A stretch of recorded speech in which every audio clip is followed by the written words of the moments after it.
정관용의 시사본부.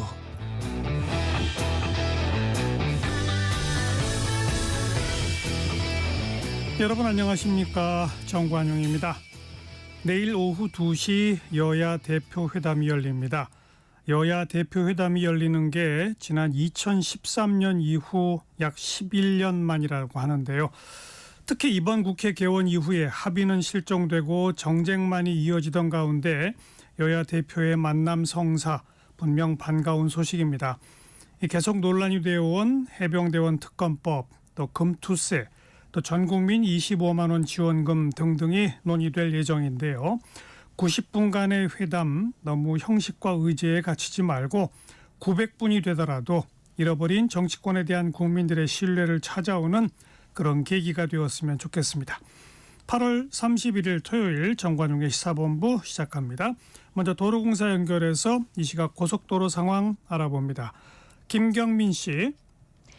네, 추석 연휴를 2주 앞둔 오늘 차량들은 나들이 차량과 벌초 차량까지 더해지면서 고속도로는 지방 방향이 매우 힘겹습니다.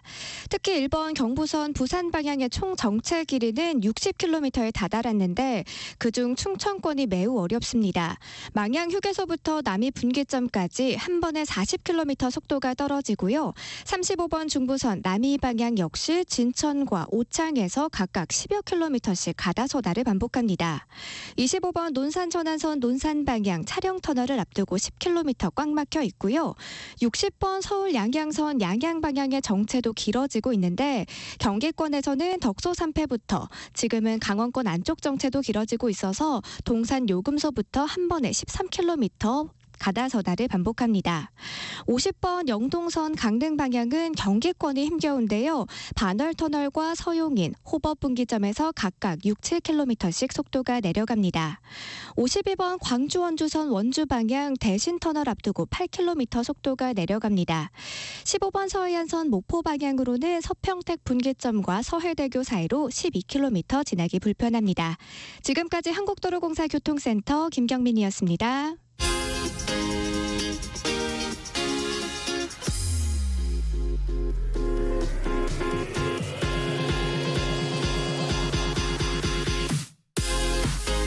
대한민국 시사의 중심 토요일, 일요일 낮 12시 10분 KBS 1라디오 정관용의 시사본부.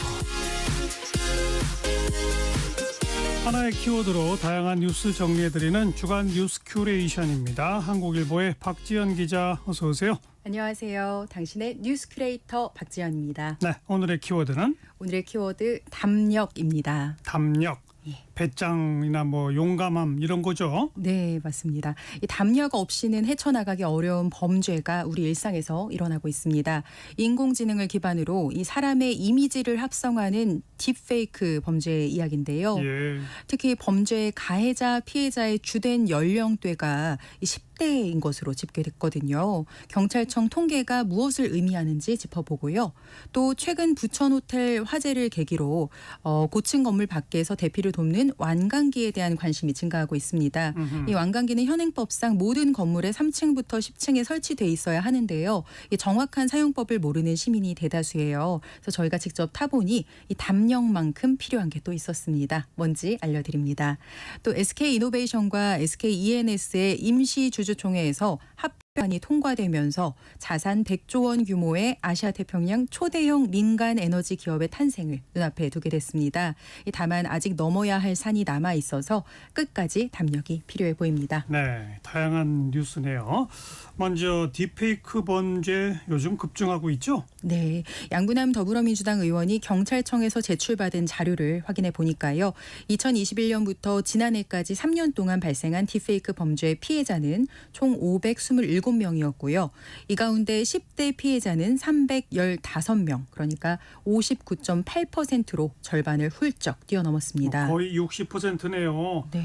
그럼 다른 연령대는요? 20대는 90명, 그리고 30대는 28명, 40대가 6명이니까요. 이 10대 피해자는 다른 연령대에 비해서도 현저히 많았습니다. 특히 10대 피해자 수는 해마다 늘어서요. 2021년 53명, 2022년 81명, 그리고 지난해 181명으로 급격하게 늘고 있습니다. 피해자뿐 아니라 가해자도 10대가 많다고요? 네, 그렇습니다. 이 조은희 국민의힘 의원이 경찰청을 통해 확보한 자료에 따르면요. 이 지난해 딥페이크 범죄 가해자 수는 총 120명으로 이 중에 91명, 그러니까 75.8%가 10대였습니다. 10대 가해자 수 역시 2021년 51명에서 지난해 91명으로 급증 추세입니다. 10대들이 왜 이런 걸 그것도 또래를 상대로 저지른답니까? 이 전문가들은요, 청소년들이 이 딥페이크 영상물 제작을 일종의 놀이로 여기는 것을 경계해야 한다 이렇게 분석을 했습니다. 범죄가 아니라 놀이다. 네, 그렇습니다. 배상훈 우석대 경찰행정학과 교수는요, 이 10대들이 딥페이크 범죄의 심각성을 크게 느끼지 못하고 일종의 일탈 놀이로 여기고 있다 이렇게 지적을 했어요. 우리가 휴대폰으로 사진 찍을 때 뭐 필터나 앱을 사용하게 되면 자동 보정해주고 막 그러잖아요. 그것처럼 그냥 여긴다 이거예요? 네, 그렇게 보입니다. 또래 집단 내에서 이 자신들의 또 지위와 위세를 과시하는 행위로 자리 잡기도 했다 이렇게 설명을 하고요. 또 처벌이 약한 것도 문제로 지적됐습니다. 한민경 경찰대 교수는요, 이 10대 가해자의 경우 대부분 이 형사처벌 대신 보호처분에 그치기 때문에 이 딥페이크 제작이 심각한 범죄라는 사실을 인식하지 못한다 이렇게 말했습니다. 단순한 합성이 아니라 10대가 10대를 노리는 범죄로 이어진 거죠. 그렇습니다. 게다가 이 딥페이크 영상물은요, 결국 성인들에게 악용될 가능성도 있거든요. 그러니까 딥페이크는 또 오픈소스 AI를 통해 만들어지는 경우가 많은데요. 이 10대들이 만든 영상을 성인이 유포할 가능성도 높다 이렇게 김상균 백석대 경찰학과 교수가 또 지적을 했습니다. 네, 또 생각 없이 만들어낸 이 결과물이 그러니까 국내외 포르노 사이트 같은 곳에 유통될 수 있기에 주의가 필요하다는 설명이에요. 처음부터 아예 제작이 안 되도록 강한 처벌을 하는 수밖에 없죠? 네, 딥페이크 음란물이 양산되지 못하도록 제작 단계에서부터 이 정부의 제재를 강화해야 하겠고요.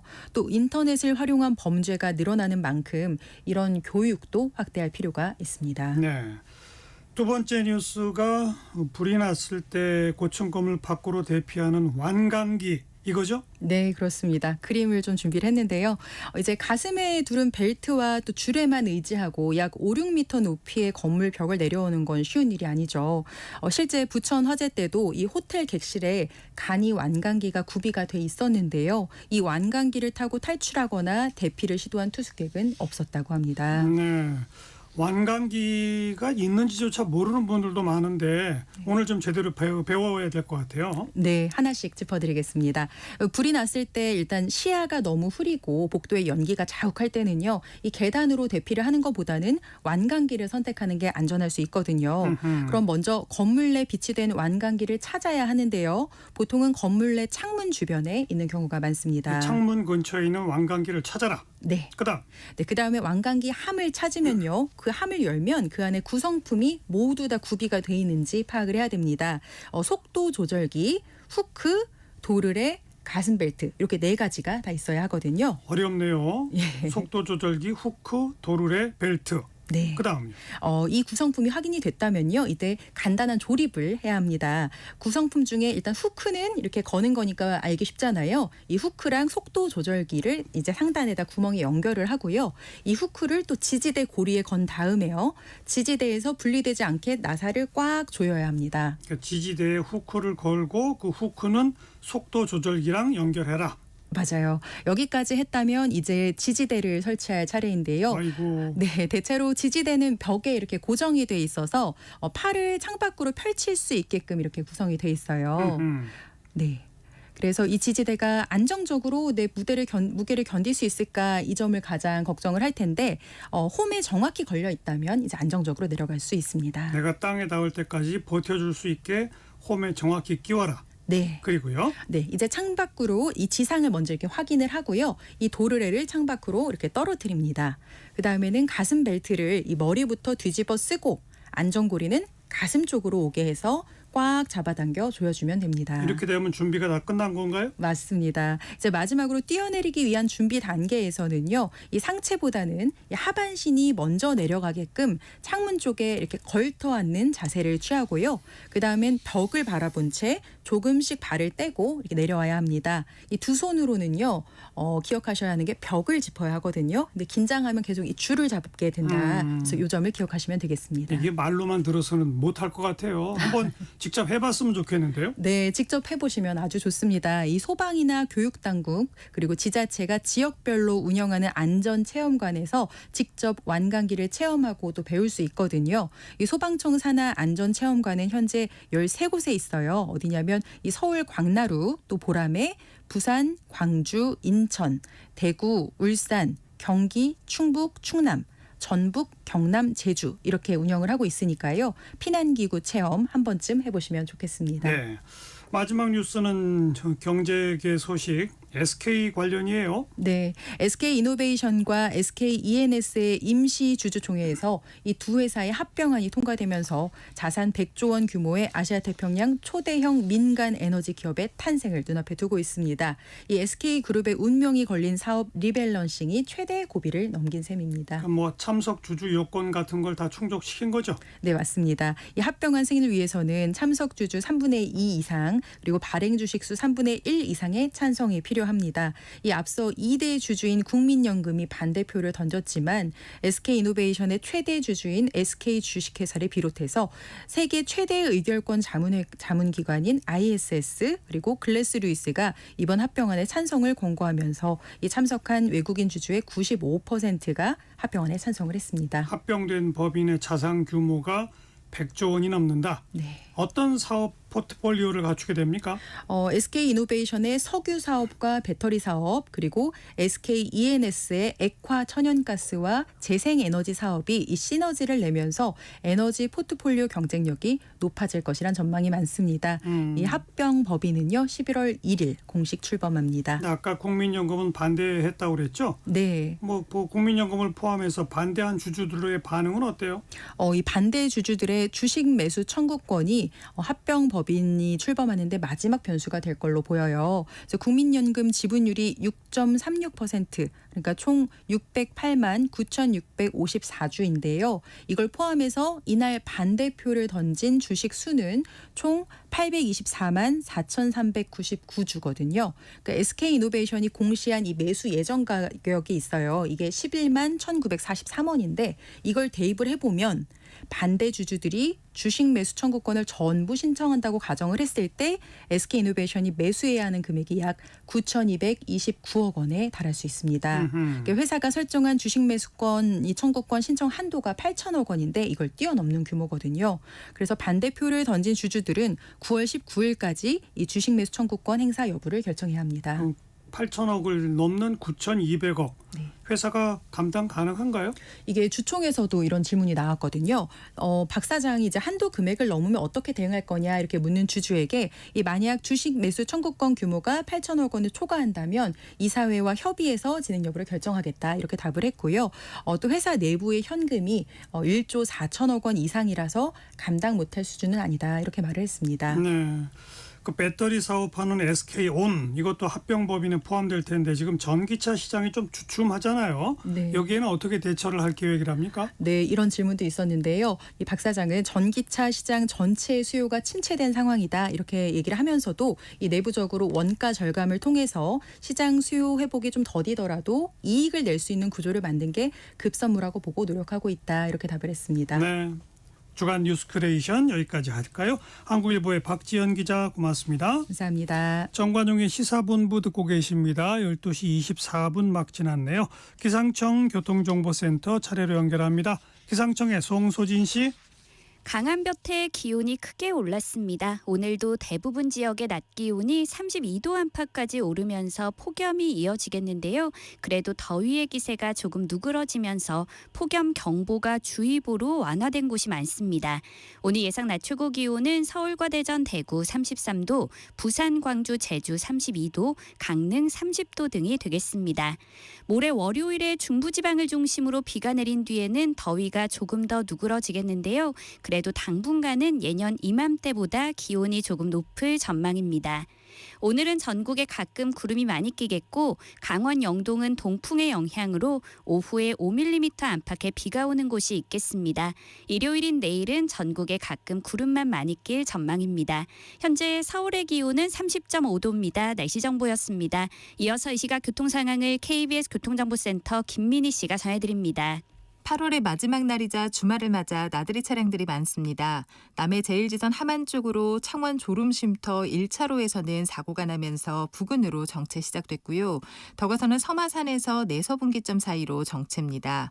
청주 영덕고속도로 영덕 쪽으로는 동청송 영양 부근 1차로에서 사고를 처리하고 있습니다. 경부고속도로에서는 서울 방면 정체도 많이 늘었는데요.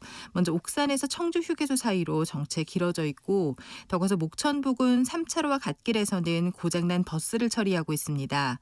이후 반포 부근 4차로에서도 고장난 차가 서 있어서 달래내 고개부터 정체입니다.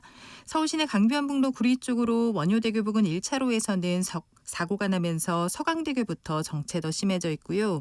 같은 방면 올림픽대로에서는 올림픽대교 부근 4차로에 고장난 차가 서 있습니다. KBS 교통정보센터였습니다.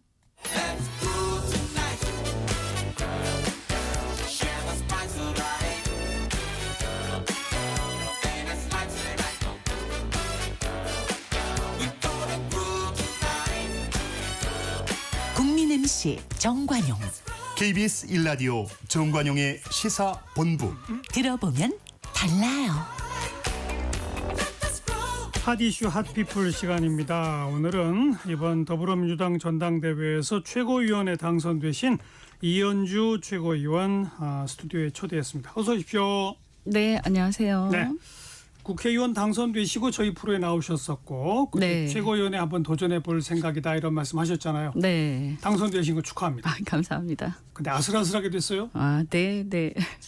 제가 처음에 시작할 때는 3등이었는데 이제 하다 보니까 이제 당내 이제 세력이나 조직 이런 게 좀 약하다 보니까 권리당원이나 대의원 이런 데서는 사실 굉장히 아슬아슬했거든요. 그래도 마지막에 어쨌든 턱걸이 했습니다. 그리고 또 여론조사에서 또 계속 3등 해서 여론조사에서도 좀 득을 많이 봤고요. 네. 어쨌든 지지해 주신 분들께 감사드립니다. 당을 떠났다가 다시 돌아오신 분한테 이렇게 최고위원 당선까지 준 거 어떤 의미가 있다고 보세요? 뭐 그만큼 역할을 잘 해달라 이런 기대가 있는 거겠죠. 네. 뭐 열심히 해야 됩니다. 그래서. 그럼요. 네. 민주당 1박 2일 워크숍 있었죠? 네. 참석하셨었죠? 네네. 어떤 얘기들이 주로 오갔습니까? 뭐 여러 가지가 있었는데요. 뭐 우선 재정 상황, 뭐 세금하고 재정 상황에 대한 이제 토론과 뭐 일종의 스터디 이런 게 좀 있었고요. 워낙 이제 왜냐하면 이제 정기국회 앞두고 결국은 세입 세출에 대한 논의가 있을 거 아닙니까? 연말에요. 그래서 그거 앞두고 그 재정에 대한 얘기들이 좀 많이 있었고 지금 세수가 자꾸 줄어들어서 걱정이에요. 예, 그러니까요. 그래서 저희 입장에서 보면 사실은 정부가 감세안을 밀어붙이는데 저희가 일부는 뭐 일각에서 동의하는 면도 없지 않아 있긴 하지만 전체적으로 봤을 때 이 세수에 대한 대책도 전혀 없고 그다음에 너무 지나치게 약간 포퓰리즘적인 성격이 있거든요.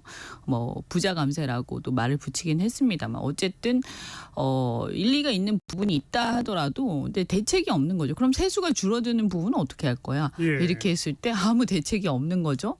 그래서 그런 부분에 대한 얘기들, 그다음에 경제 상황에 대한 얘기 이제 주로 그런 게 있었고, 그다음에 당의 변화, 당의 전략과 변화에 대한 이제 제1기획 초대를 해서요. 제1기획의 전문가를 초대해서 당의 전략과 변화 앞으로 어떻게 할 것인가 좀 더 뭔가 이렇게 획기적인 어떤 변형 이런 것들을 하기 위해서 어떻게 우리가 그 관점을 바꿔 가져야 되는가 뭐 이런 얘기도 했습니다. 제1기획 민간 전문가는 뭐라고 하던가요? 당을 어떻게 변화시켜야 한다고 그러던가요? 아니 뭐 이제 방향이야 저희가 사실은 논의해야 되는 거고 그분 얘기는 어쨌든 관점의 변화가 되게 중요하다. 지금까지 관성을 갖고 있었던 부분들 민주당스럽다 했을 때 당연히 이럴 것이다라고 했던 것을 벗어나는 것. 그럴 때 이제 지지율, 그러니까 그 고정돼 있는 고정돼 있는 지지를 벗어나서 더 크게 외연이 확장이 된다라는 말씀하셨고요. 민주당스럽다를 바꾼다. 예를 들면 뭐 바꾼다기보다는 더 이제 민주당도- 확장 그 점에서 약간 우리가 갖고 있는 안 좋은 점이라든가 이런 좀 부족한 점들을 확장하는 거죠. 개선해서.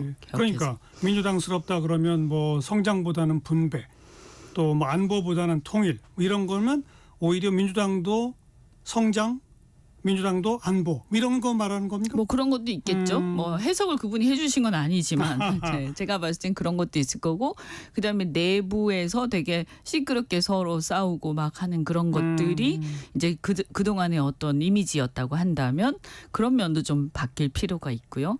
여하튼 그래서 저는 사실 그 점에 되게 동의하는 것 중에 하나가 사실 민주주의가 요즘 시대에 보면 우리나라뿐만이 아니라 전 세계적으로 퇴행하는 추세인데, 맞아요. 이 민주주의의 퇴행은 저는 개인적으로 경제 성장의 정체에서 온다고 생각하거든요. 그래서 성장이 정체되기 시작하면 사실은 갈등이 심해지고 결국 그것이 민주주의 퇴행으로 유발이 되거든요. 그 갈등을 이용하는 정치인들이 생기기 때문에요. 그래서 저는 성장이, 지속 가능한 성장이 민주주의의 유지에 굉장히 중요하다 이렇게 생각합니다. 그래서 우리 당이 앞으로 어떠한 지속 가능한 성장 담론을 제시할 것인가 여기에 알겠습니다. 관심이 많습니다. 성장의 정체가 민주주의 퇴행을 가져온다는 해석도 괜찮네요. 네, 제 생각입니다만. 네. 자, 이제 전국 현안으로 내일 이제 한동훈 대표랑 이재명 대표 회동하기로 했어요. 네. 뭐 의미 있죠? 그럼요. 뭐 국민들은 그래도 어쨌든 여야의 대표가 만나서 뭔가 머리를 맞대고 어떤 얘기를 풀어나가는 것 기대를 하고 있을 거라고 그죠? 생각합니다. 근데 생중계는 안 하기로 했어요. 네. 저는 사실 그 대표 회담은 생중계가 안 맞는다라고 생각하고 있는 사람인데, 예, 그렇죠. 근데 국민 여론은 생중계 하라고 하는데 굉장히 높게 나오더라고요. 그것은 이제 토론과 회담의 차이는 이제 굉장히 좀 혼동하신 어떻게 보면, 거죠. 예, 그런 거죠. 그래서 토론은 뭐 생중계하는 게 맞고요. 토론이라는 건 결론이 날 필요가 없는 거잖아요. 그냥 보고 끝나는 거고. 근데 이번 회담은 결론을 좀 내겠다. 예, 좀 성과를 내야죠. 그래야 예. 국민들이 좀 실망하지 않을 테니까요. 그래서 모두 발언 정도는 생중계하고, 공개하고. 그다음에 이제 사실은 또 이런 게 있거든요. 회담을 하면 성과를 내야 되는데 뭐 저희야 상관이 없지만 대표의 어떤 리더십이 굉장히 확고한 상황이니까. 그렇죠. 근데 이제 한동훈 대표 같은 경우에는 그쪽 여당이다 보니까 윤석열 대통령하고의 갈등 문제라든가 이런 의사 결정권의 문제가 있는데, 이것이 여과 없이 다 드러나다 보면 사실은 결정을 못 하실 거예요. 그리고 얘기하기가 굉장히 좀 껄끄럽지 않겠습니까? 근데 터놓고 얘기를 못 하면 합의가 안 되고 서로 신뢰하기가 어렵거든요. 그렇죠. 그러니까 비공개가 옳다. 네, 이거고. 비공개를 했다가 이제 성과가 어느 정도 나서 이 선이 어느 정도 공감대 이루어졌을 때 마지막에 마지막 결론 난 거는 공개하는 게 맞죠. 먼저 해병대원 특검법도 의제에 포함됐다는데 네. 어떻게 될까요? 일단은 발의를 못 하셨죠. 국민의힘에서. 네. 못 하셨죠. 저희가 계속 발의하라고 압박을 했는데도 10명의 의원들 발의 이제 좀 이렇게 용기 있게 발의할 사람을 모지 못했다 이런 것도 있고, 또 한편으로는 그 얘기는 무슨 얘기냐면 당내 의견이 아직 조율되지 않았다 이런 얘기도 되는 거고요. 내일도 아마 그냥 그 정도 선에서 얘기 끝나지 않을까요? 아직까지는 제가 볼 때 진전되기는 어렵다고 이렇게 보고요. 제3자 특검법을 이제 출마할 때 기자회견으로 내겠다고 했는데 그 얘기가 못 지켜진 거죠. 그런데 어쨌든 뭐 일단 회담에서 얘기 나겠다라고 한 걸로 봐서 우선 뭐 저희는 뭐 완전히 이제 포기한 건 아닌 것 같다. 그러니까, 그래서 시간을 좀 달라 이런 취지를 이해하고 있고요. 사실 굉장히 불만스럽지만 조금 더 한번 보자 뭐 이런 거죠. 한동훈 대표가 당내 의견을 어떻게 조율하는지 좀 지켜보자. 현재는 그런 상태 아니겠습니까? 어쩔 수 없는 그런 상태죠. 자, 반대로 금투세 부분은 뭐 국민의힘은 이견이 없는데 민주당이 내부 정리가 안 된 상태 아닙니까? 이것도 내일 의제에 오른다고요? 아마 논의는 할 거예요. 저희 당 내부는 지금 갑론을박 중에 있고요. 사실 조세 정의라는 이제 이상하고 그다음에 또 원래 사실은 이것이 이미 합의가 됐던 게 지금 유예가 된 상태잖아요. 그리고 그렇죠? 그러나 이제 유예 기간이 끝나서 내년 이제 1월부터 시행인데 가만히 놔두면 이제 그냥 시행이 되는 그렇죠. 거고요. 그래서 그러면 가만히 놔두면 그냥 시행이 되는 건데 이것을 유예를 더 연장할 것이냐 아니면 뭐 저쪽에서 이제 좀 과격하게 말씀하시는 분들은 폐지하자는 얘기도 있고 또 아니면 이제 저희 당 내부에서는 이것을 좀 보완해서 시행하자라는 의견도 있고요. 액수를 좀 조정하자는 거죠. 예, 뭐 공제나 이런 것들을 좀 더 신설하자 이런 얘기도 있고 또는 뭐 비과세 다른 방안을 좀 더 추가하자라는 얘기도 있고 예. 여러 가지 얘기가 있습니다만 여하튼 굉장히 복잡한데 저희 당이 앞으로 이런 부분들은 정책적인 끝장 토론을 내부적으로 좀 해보자. 당내에서. 네, 이런 생각을 그러니까 갖고 있습니다. 아직 당내 의견 정리가 안 됐으니까 내일 대표회담에서 이것도 결론은 안 날 거예요. 어렵겠죠. 그냥 이제 당내에 이런 의견이 있고 우리는 이런 정도로 이런 과정 거쳐서 예. 뭐 의견을 모아 가겠다. 요 정도. 그래서 방향성이라든가 기준 뭐 특검법도 마찬가지고요. 뭐 이런 정도 얘기를 하지 그러니까요. 않을까요? 그럼 다음에 어떻게 또 다시 얘기하자. 뭐 이렇게. 해병대원 해야겠죠. 특검법은 국민의힘 내부 사정 때문에 내일 결론 나기 어렵고 금투세는 민주당 내부 사정 때문에 내일 결론 나기 어렵고 이런 거 아닐까 싶은데 또 이제 언론에서 많이 주목하는 게 뭐 전 국민 25만 원 지급하는 그 문제도 내일 그 의제에 오른다고 하는데 이거는 아마도 또 국민의힘과 정부 사이의 의견이 아직 조정이 안 됐기 때문에 또 뭔가 결론 내기 어렵지 않을까요?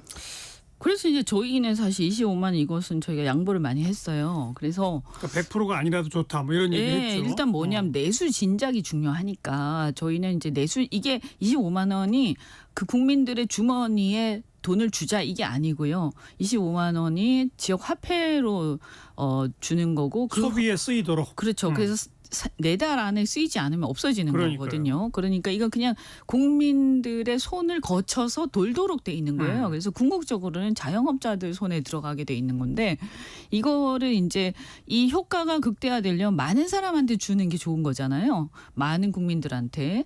그래서 뭐 이것은 뭐 소득이 높더라도 주면 어차피 쓰는 거니까. 그런데 이걸 이제 국민의힘에서 자꾸 이제 대통령이나 이렇게 여당의 여러 가지 얘기가 있다 보니까 그러면 뭐 좋다. 사실은 우리는 많은 사람한테 지급돼서 좋다고 예. 생각하지만 예. 선별적으로 지급하는 거라도 안을 달라. 그러니까 뭐 네. 100% 아니면은 70%. 네. 대안을 또 달라. 뭐 25만 원 아니면 뭐 15만 원. 그렇죠. 하여튼 네. 뭐 하여튼 달라. 뭐라도 하자. 근데 바로 이제 그 네. 대목 제가 좀 아까 얘기한 게 그건 그냥 한동훈 대표의 생각, 국민의힘의 생각이 있다 손치더라도 정부와 협의가 안 된 상태에서 내일 또 역시 이건 결론나기 어렵지 않느냐.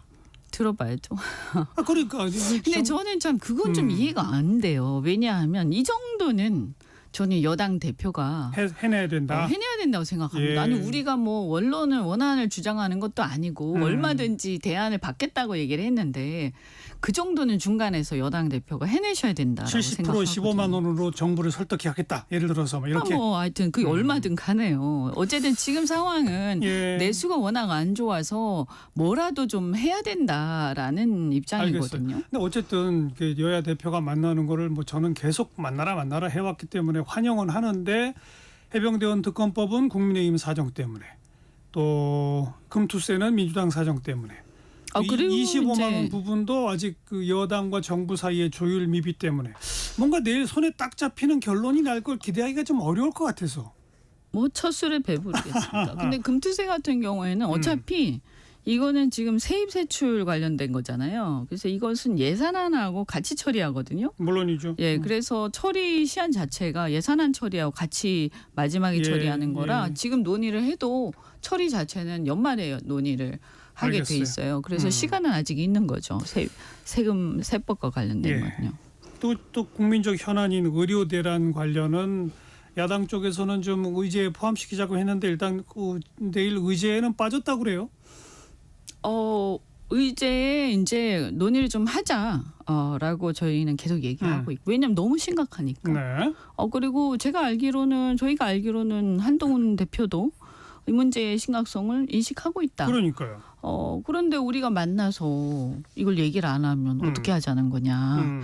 그죠? 그래서 모르겠습니다. 근데 비공개라도 논의가 돼야 되겠죠. 돼야 된다고 저는 봅니다. 네. 네. 대통령이 국정 브리핑 했잖아요. 그리고 네. 기자 그 회견도 하고 거기서 병원 문제 없다고 얘기했잖아요. 아, 저는 그 너무 놀랐어요. 아니 어떻게 저렇게 저럴 수가 있지? 그 얼마 전에 보니까 아니 근데 그 대통령실에 계신 분들도 뭐 주위에 응급실 가신 분들이나 큰 수술 이렇게 잡아놓은 분들 계시면 상황 아실 텐데요. 네, 굉장히 심각하거든요. 네. 네.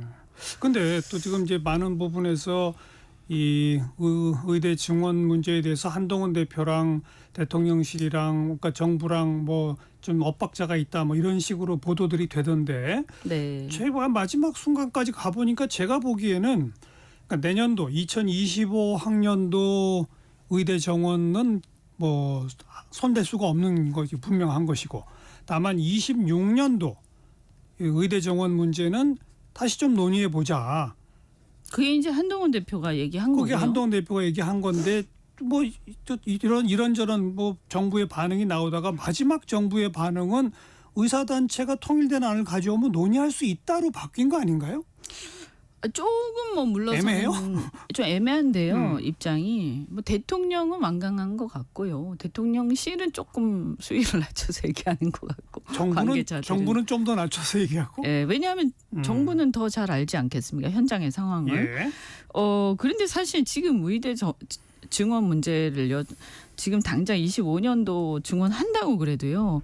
그 학생들을 교육시킬 사람이 없어요. 그 다 충원을 해야죠. 예, 아니 충원을 하면 지금 이 충원하면 이제 본과 예과가 될 거 아닙니까?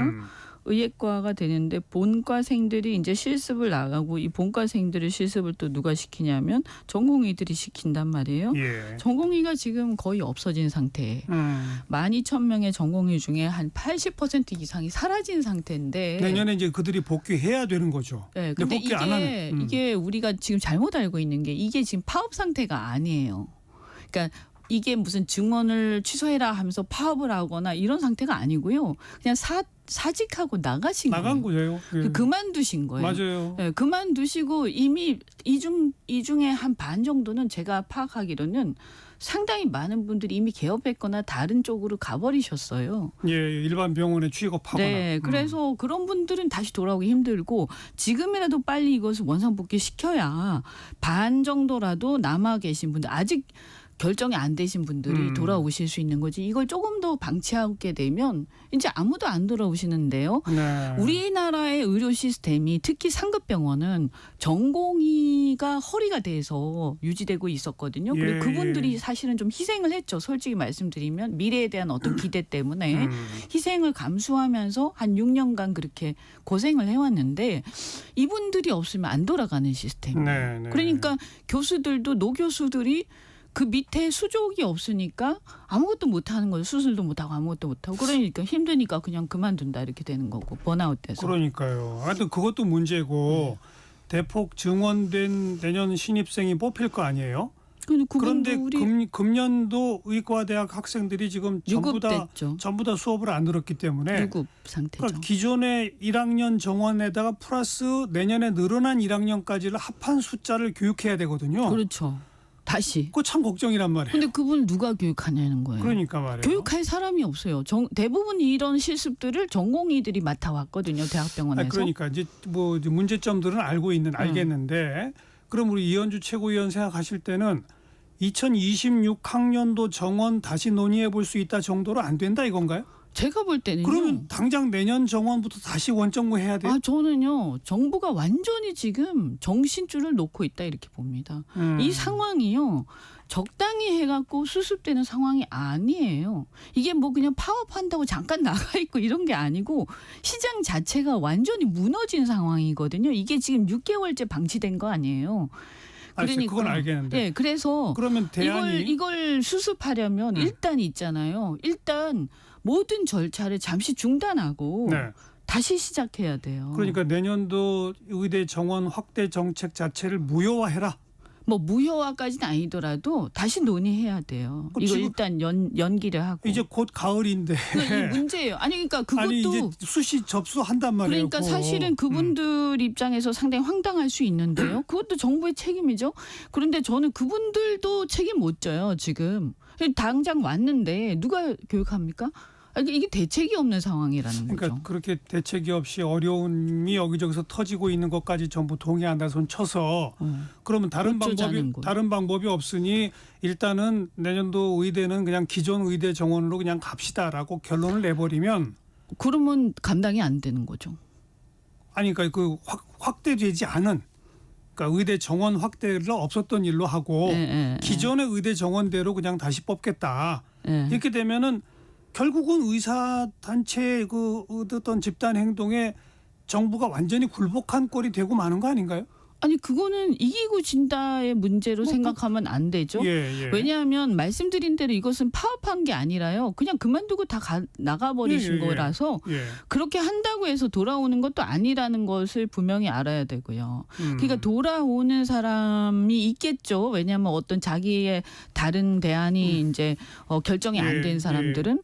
그러니까 지금 제 얘기는 뭐냐면 시장이 어떤 변화를 겪을 때요.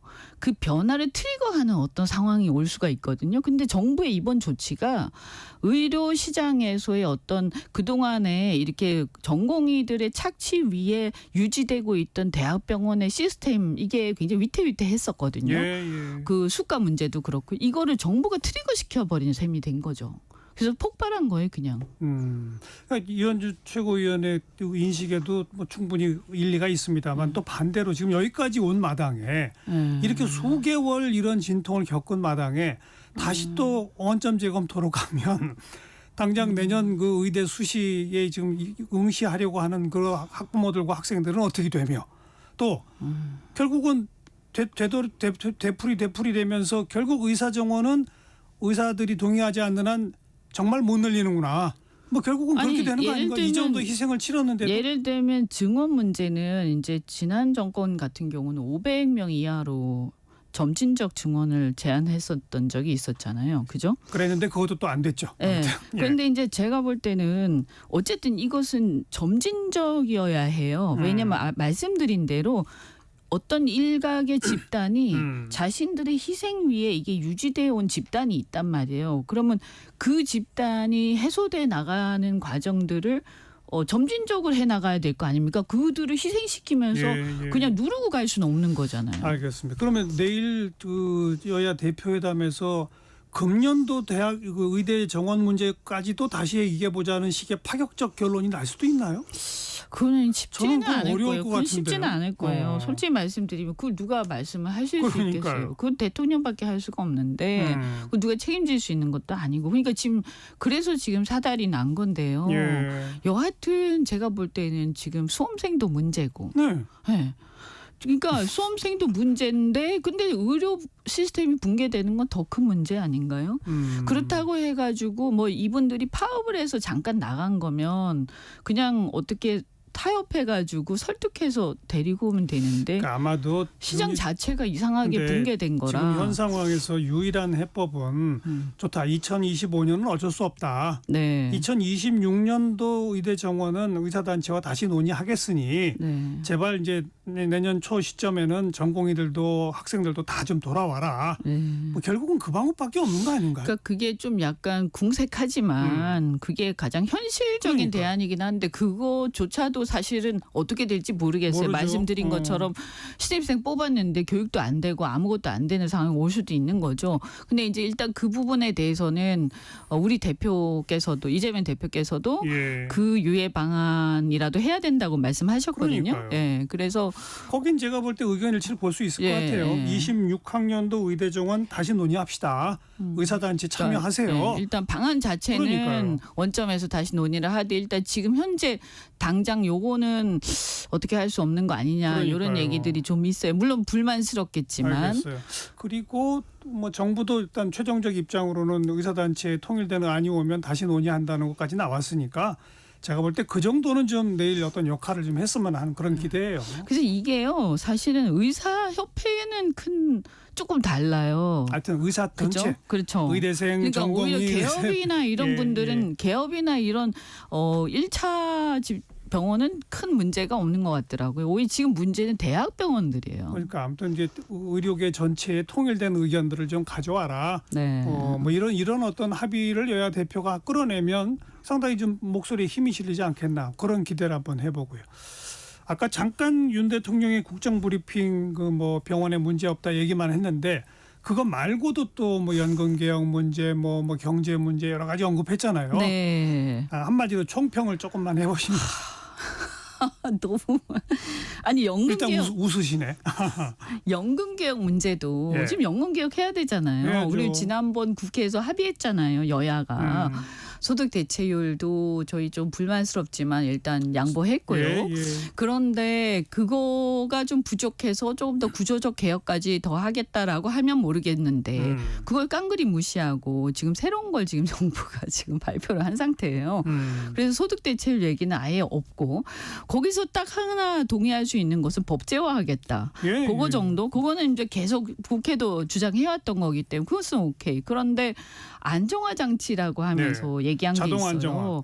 근데 그것은 지금처럼 우리 이제 국민연금이 아직 안정되지 않은 상태에서는 상당히 이것은 취약해지는 거죠. 어떻게 되냐면 만약에 수용자가 많아지고 내는 사람이 적어지면 그것은 굉장히 낮아지거든요. 연금액이. 받는 돈이 팍 깎이죠. 팍 깎이는 거거든요. 지금 저출생 기저 계속 그러면 걸면. 이게 유지가 되겠습니까 연금이? 그래서 이것은 사실은 선진국, 그러니까 연금 국민연금이 상당히 안정돼 있는 나라에서는 그걸 할 수가 있는데요. 예. 우리처럼 지금 이제야 이거 어떻게 해야 되냐, 개혁을 좀 해야 되지 않냐 이런 그렇죠. 얘기하는 데서 맞지도 않고 알겠어요. 세대별로 차등화한다라는 것도 굉장히 복잡하고 실제 현실 실현 가능성이 없을 뿐만 아니라 굉장히 갈등을 유발하는. 근데 그보다 또 중요한 게 저는 그 대통령이 직접 발표한다 그러길래 구체안이 나올 줄 알았더니 구체안은 며칠 있다가 다시 발표한대요. 구체안을 봐야 알지 않겠어요? 그렇죠. 그죠? 사실은. 네. 예.